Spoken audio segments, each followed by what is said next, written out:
नमस्कार दोस्तों, आपके अपने YouTube channel Mukesh study centre में आपका फिर से स्वागत है। दोस्तों, इस वीडियो में हम कवर करेंगे बिहार एसएससी का 24वां सेट है। कौन सा आपका 24वां सेट, जो कि काफ़ी इंपॉर्टेंट है आपके एग्जाम के लिए। चैनल पर पहली बार आए तो चैनल को सब्सक्राइब कर लीजिएगा और अपने दोस्तों के साथ शेयर कर दीजिएगा। वीडियो को लाइक शेयर कमेंट जरूर कीजिएगा आप सभी, और वीडियो को ध्यान से सुनिएगा आप। एक क्वेश्चन को हम लगभग 2 से 3 4 से 5 बार हम रिपीट करेंगे, आपको याद हो जाएगा। ठीक है, आप सभी आराम से वीडियो को देखिएगा और 2 से 3 बार वीडियो को देखिए, ताकि आपको एक ही वीडियो में याद हो जाए। ठीक है, एक ही बार वीडियो को देखना है जो कि याद हो जाएगा। ठीक है, और ये सेट आज से ख़त्म हो जाएगा। उसके बाद हमने टेस्ट सीरीज यानी टेस्ट पेपर जो कि आता है उसको आप लोग कवर करेंगे हम लोग। ठीक है, जितना भी टेस्ट सीरीज है हम उस सभी को कवर कर लेंगे, जो कि काफ़ी इंपॉर्टेंट रहेगा आपके एग्जाम के लिए। उसके बाद टॉपिक वाइज जो वीडियो है आपको वो भी आपको के लिए, उसके बाद टॉपिक वाइज जो वीडियो है आपको वो भी आपको मिलेगा। ठीक है, चलिए पहला क्वेश्चन आपके स्क्रीन के ऊपर ये क्या दिया रहा है, आपका स्क्रीन के ऊपर क्या बोल रहा है आप सभी को, क्या हो रहा है? आधुनिक युग की मीरा के नाम से किसे जाना जाता है? आधुनिक युग की मीरा के नाम से किसे जाना जाता है? आधुनिक युग की मीरा के नाम से किसे जाना जाता है? आधुनिक युग की मीरा के नाम से किसे जाना जाता है? किसे जाना जाता है? आधुनिक युग की मीरा के नाम से किसे जाना जाता है? आधुनिक युग की मीरा के नाम से किसे जाना जाता है? आधुनिक युग के मीरा के नाम से किसे जाना जाता है? किसको जाना जाता है? इसका राइट आंसर क्या हो जाएगा आपका? तो ये जाना जाता है आपको किसको? ये जाना जाता है आपका किसको? तो ये हो जाएगा आपका राइट आंसर क्या?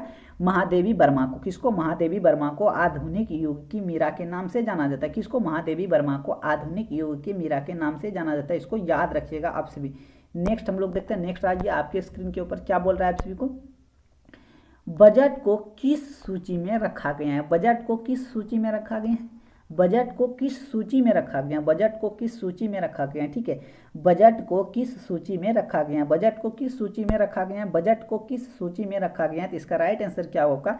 समृद्धि सूची में। कौन सा आपका? समृद्धि सूची में रखा गया। कौन सा? समृद्धि सूची में रखा गया। किस में रखा गया? समृद्धि सूची में रखा गया। किसमें? समृद्धि सूची में बजट को रखा गया। किसमें? समृद्धि सूची में बजट को रखा गया। किसमें रखा गया? समृद्धि सूची में जो है कि बजट को रखा गया। किसमें? समृद्धि सूची में जो है कि बजट को रखा गया। इसको भी याद रखिएगा आप सभी। नेक्स्ट हम लोग देख लेते हैं। नेक्स्ट आइए आपके स्क्रीन के ऊपर क्या बोल रहा है आप सभी को। ये बोल रहा है आप सभी को, चलिए क्या बोल रहा है आप सभी को। राष्ट्रीय ध्वज के प्रारूप को संविधान सभा के द्वारा कब अपनाया गया? यानी कि राष्ट्रीय ध्वज को प्रारूप को संविधान सभा के द्वारा कब अपनाया गया? कब अपनाया गया था राष्ट्रीय ध्वज को? संविधान सभा में, क्या संविधान सभा के द्वारा कब अपनाया गया था? यानी कि राष्ट्रीय ध्वज के प्रारूप को संविधान सभा के द्वारा कब अपनाया गया था? राष्ट्रीय ध्वज को प्रारूप को संविधान सभा के द्वारा कब जो है कि अपनाया गया था? राष्ट्रीय ध्वज के प्रारूप को संविधान सभा के द्वारा कब अपनाया गया था? तो इसका राइट आंसर क्या हो जाएगा आपका? कब अपनाया गया था? तो इसका राइट आंसर क्या हो जाएगा आपका? तो ये अपनाया गया था आपका 22 जुलाई 1947 को। कब? 22 जुलाई 1947 को। 22 जुलाई 1947 को, 22 जुलाई 1947 को अपनाया गया था। इसको भी याद रखिएगा। नेक्स्ट देख लेते हैं। नेक्स्ट आइए आपके स्क्रीन के ऊपर क्या बोल रहा है आप सभी को। रेलवे यानी रेल बजट को सामान्य बजट से किस समिति के सिफारिश के आधार पर अलग किया गया था? यानी रेल बजट को सामान्य बजट से किस समिति के सिफारिश से जो है कि आधार पर अलग किया गया था? रेल बजट को सामान्य बजट से किस समिति के सिफारिश के आधार पर अलग किया गया था? रेल बजट को सामान्य बजट से किस समिति के सिफारिश के आधार पर अलग किया गया था? किस सिफारिश के आधार पर अलग किया गया था? यानी कि किस समिति के सिफारिश के आधार पर अलग किया गया था? इसका राइट आंसर क्या हो जाएगा आपका? ये किया गया था आपका कौन सा? इसका राइट आंसर होगा आपका ऑकवर्थ। क्या आपका? ऑकवर्थ क्या आपका? ऑकवर्थ समिति। किसमें? ऑकवर्थ समिति। किसमें? ऑकवर्थ समिति से। इसका राइट आंसर क्या हो जाएगा आपका? ऑप्शन बी हो जाएगा। नेक्स्ट देख लेते हैं। नेक्स्ट क्या आपका? नेक्स्ट आइए आपके स्क्रीन के ऊपर क्या बोल रहा है आप सभी को। भारतीय तिरंगा झंडा के बीच चक्र के कुल कितनी तिलियां होती हैं? भारतीय तिरंगा झंडा के चक्र भारतीय तिरंगा झंडा के बीच चक्र में जो है कि कुल कितनी तिलियां होता है? आप सभी को कमेंट बॉक्स में इसका आंसर बताना है। कितना होता है आपका? कितनी तिलियां होता है? आप सभी को कमेंट बॉक्स में बताना है। और आप सभी जितने भी वीडियो देख रहे हैं सभी लोग आपको इसका आंसर बताना है। ठीक है, भारतीय तिरंगा झंडा के बीच चक्र में कुल कितनी तिलियां होते हैं? आप सभी को कमेंट बॉक्स में एकदम जरूर बताना है आपको, ठीक है, कितना तिलियां होता है। वो जो चक्र होता है ना आपका, ये चक्र, इसमें कितनी तिलियां होती हैं, ठीक है, कितना तिलियां होती है आप सभी को कमेंट बॉक्स में बताना है, ठीक है। काफी इंपॉर्टेंट है आपके एग्जाम के लिए, ठीक है, ये आपको बताना है, ठीक है। चलिए नेक्स्ट देख लेते हैं। नेक्स्ट आइए आपके स्क्रीन के ऊपर। अगर इसका आंसर नहीं बता पाओगे तो आप लोग क्या भारत में रह रहे हो, ठीक है। स्वतंत्र भारत का प्रथम बजट पेश किया गया था। स्वतंत्र भारत का प्रथम बजट पेश किया था। स्वतंत्र भारत का प्रथम बजट कब पेश किया गया था? स्वतंत्र भारत का प्रथम बजट कब पेश किया गया था? तो इसका राइट आंसर क्या होगा आपका? किसके द्वारा यहाँ पे जो है कि प्रथम बजट किसके द्वारा जो है कि पेश किया गया था, ये आपको बताना है। किसके द्वारा पेश किया गया था? इसका राइट आंसर क्या होगा आपका?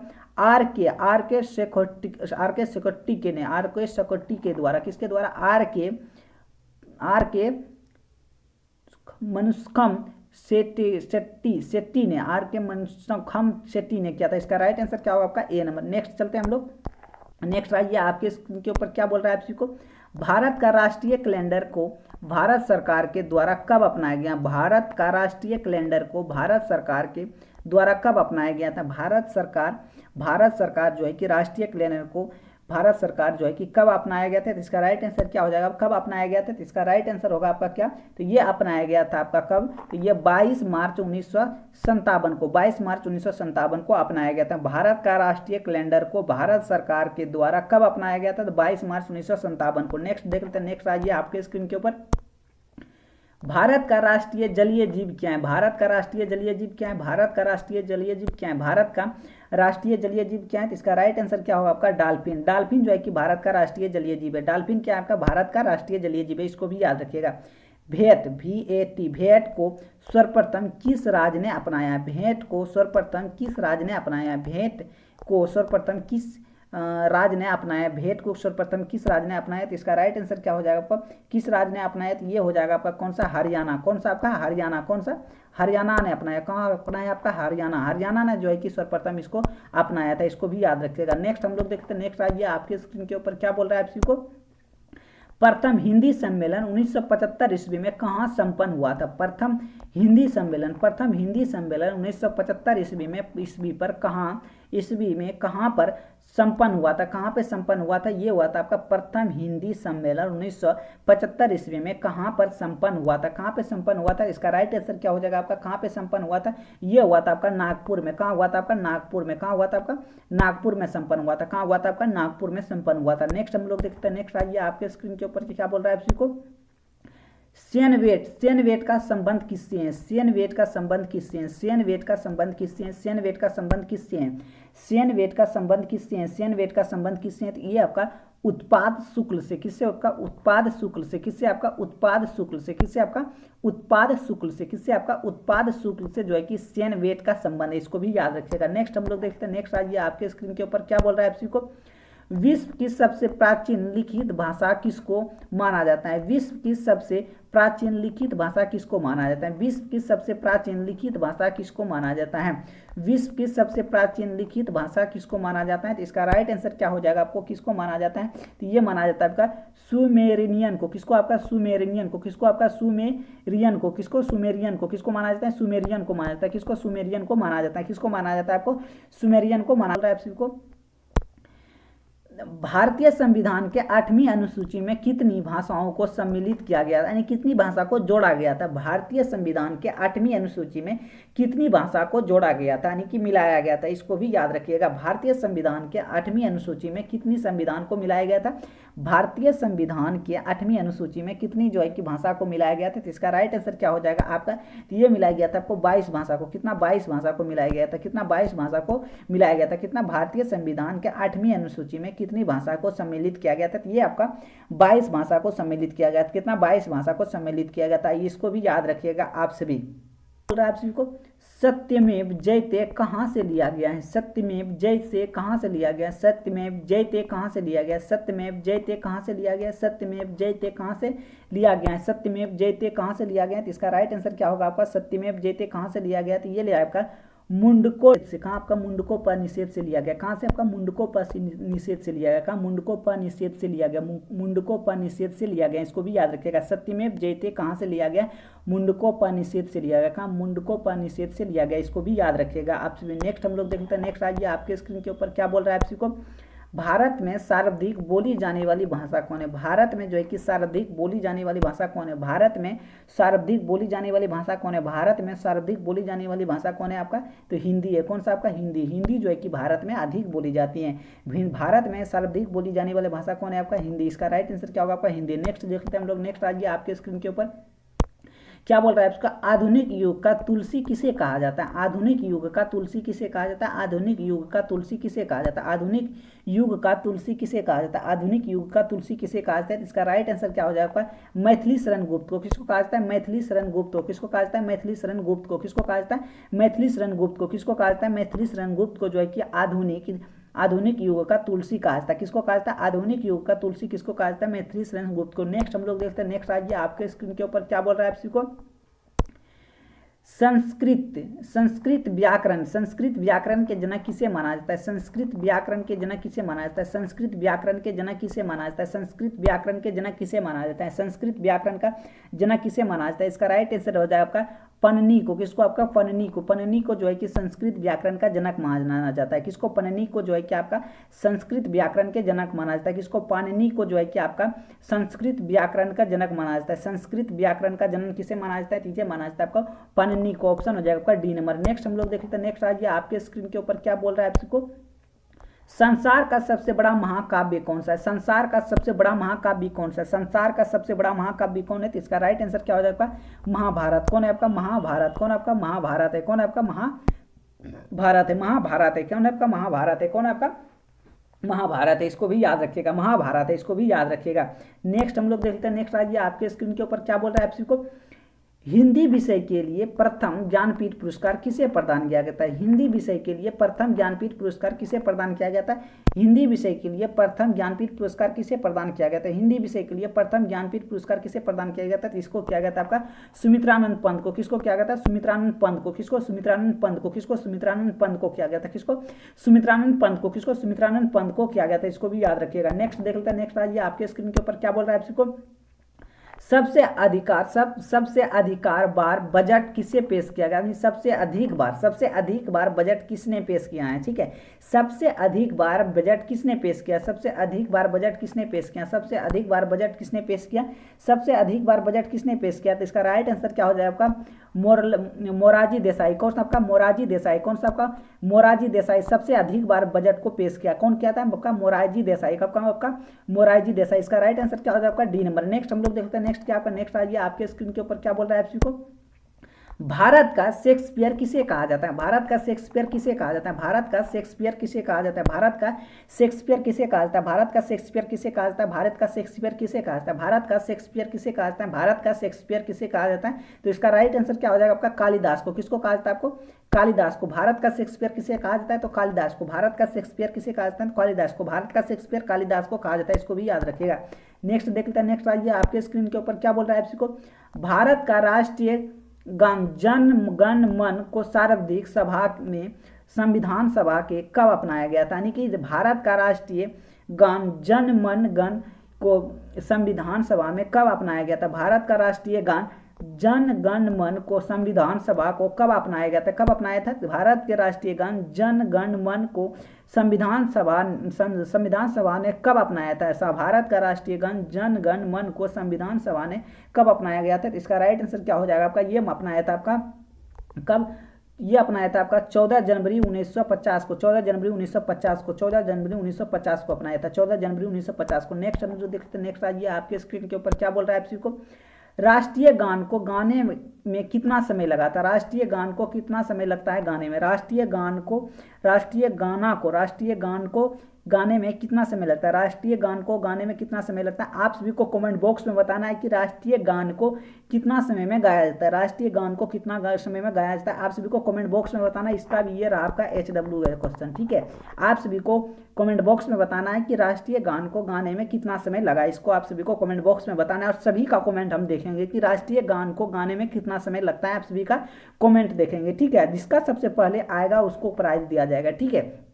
चलिए, राष्ट्रीय गीत को गाने की कितना समय लगता है, राष्ट्रीय गीत को गाने में कितना समय लगता है, राष्ट्रीय गीत को गाने में कितना समय लगता है, ये भी आपको कमेंट बॉक्स में बताना है, ठीक है। अगर हम इसको बता देंगे तो आप सभी इसको बता दीजिएगा, ठीक है। तो इसका आप सभी को आंसर क्या देना है, ये दोनों क्वेश्चन आपका, ठीक है, HW है, ठीक है। दोनों क्वेश्चन आपका HW है कि आपका राष्ट्रीय गीत को गाने में कितना समय लगता है, उसके बाद राष्ट्रीय गान को गाने में कितना समय लगता है। ये दोनों का आपको कमेंट बॉक्स में आपको आंसर देना है। हम सभी का कमेंट चेक करेंगे, ठीक है। राष्ट्रीय गान को गाने में कितना समय लगता है और राष्ट्रीय गीत को गाने में कितना समय लगता है, आप सभी को कमेंट बॉक्स में इसका आंसर देना है। हम सभी का कमेंट देखेंगे, ठीक है। नेक्स्ट हम लोग देखते हैं। नेक्स्ट आइए, आपके स्क्रीन के ऊपर क्या बोल रहा है आप सभी को, भारत का राष्ट्रीय पशु कौन है, भारत का राष्ट्रीय पशु कौन है, इसका भी आंसर आप सभी को कमेंट बॉक्स में देना है, ठीक है। भारत का राष्ट्रीय पशु कौन है, आप सभी को कमेंट बॉक्स में देना है। यानी कि लगातार 3 क्वेश्चन आप सभी को हम HW दिए, जो कि हम कमेंट बॉक्स में इसका आंसर देखना चाहेंगे। जितने भी वीडियो देखते हैं सभी से आपसे जो है कि सभी का आंसर, तीनों क्वेश्चन का आंसर आप सभी कमेंट बॉक्स में देना है कि भारतीय राष्ट्रीय पशु कौन सा है, भारत का राष्ट्रीय पशु कौन है, भारत का राष्ट्रीय पशु कौन है, आप सभी को कमेंट बॉक्स में बताना है इसका भी आंसर, ठीक है। नेक्स्ट हम लोग देख लेते हैं। नेक्स्ट आइए, आपके स्क्रीन के ऊपर क्या बोल रहा है आप सभी को, संविधान के किस अनुच्छेद में वार्षिक वित्तीय बजट का वर्णन किया गया, संविधान के किस अनुच्छेद में वार्षिक वित्तीय बजट का वर्णन किया गया, संविधान के किस अनुच्छेद में वार्षिक वित्तीय बजट का जो है कि वर्णन किया गया है, किस अनुच्छेद में किया गया है। तो इसका राइट आंसर क्या हो जाएगा आपका, किस अनुच्छेद में, तो 212 में। किसमें किया गया है, तो 212 में। किसमें किया गया है, 212। इसका राइट आंसर क्या होगा आपका, 212। संविधान के किस अनुच्छेद में वार्षिक वित्तीय बजट का वर्णन किया गया है, तो अनुच्छेद 212 में। किसमें, अनुच्छेद 212 में। संविधान के किस अनुच्छेद में वार्षिक वित्तीय बजट का वर्णन किया गया, किसमें किया गया, 212 में। इसको भी याद रखिएगा आप सभी। नेक्स्ट हम लोग देखते हैं। नेक्स्ट आइए, आपके स्क्रीन के ऊपर क्या बोल रहा है आप सभी को, ये बोल रहा है कि राष्ट्रीय गान जन गण मन के रचयिता कौन है, राष्ट्रीय गान जन गण मन के रचयिता कौन है, राष्ट्रीय गान जन गण मन के रचयिता कौन है, राष्ट्रीय गान जन गण मन के रचयिता कौन है। तो इसका राइट आंसर क्या हो जाएगा आपका, रविंद्रनाथ टैगोर। कौन है आपका, रविंद्रनाथ टैगोर। कौन है आपका, रविंद्रनाथ टैगोर। कौन है आपका, रविंद्रनाथ टैगोर। राष्ट्रीय गान जन गण मन के रचयिता कौन है आपका, रविंद्रनाथ टैगोर। इसको भी याद रखिएगा। नेक्स्ट देखते हैं, भारत का राष्ट्रीय चिन्ह को भारत सरकार ने कब अपनाया था, भारत का राष्ट्रीय चिन्ह भारत सरकार ने कब अपनाया था, भारत का राष्ट्रीय चिन्ह को भारत सरकार ने कब अपनाया था, भारत का राष्ट्रीय चिन्ह को भारत सरकार ने कब अपनाया था, भारत का राष्ट्रीय चिन्ह जो है कि भारत सरकार ने कब, राइट आंसर क्या हो जाएगा आपका, तो ये हो जाएगा आपका 26 जनवरी 1950 को। कब, 26 जनवरी 1950 को अपनाया था। कब अपनाया था, 26 जनवरी 1950 को अपनाया गया था। इसको भी याद रखिएगा। भारत का राष्ट्रीय वृक्ष क्या है, भारत का राष्ट्रीय वृक्ष क्या है, भारत का राष्ट्रीय वृक्ष क्या है, भारत का राष्ट्रीय वृक्ष क्या है। इसका राइट आंसर क्या होगा, भारत का राष्ट्रीय वृक्ष क्या है आपका, बरगद का पेड़। क्या आपका, बरगद का पेड़, बरगद का पेड़। इसका राइट आंसर क्या होगा आपका, बरगद का पेड़। इसको भी याद रखिएगा।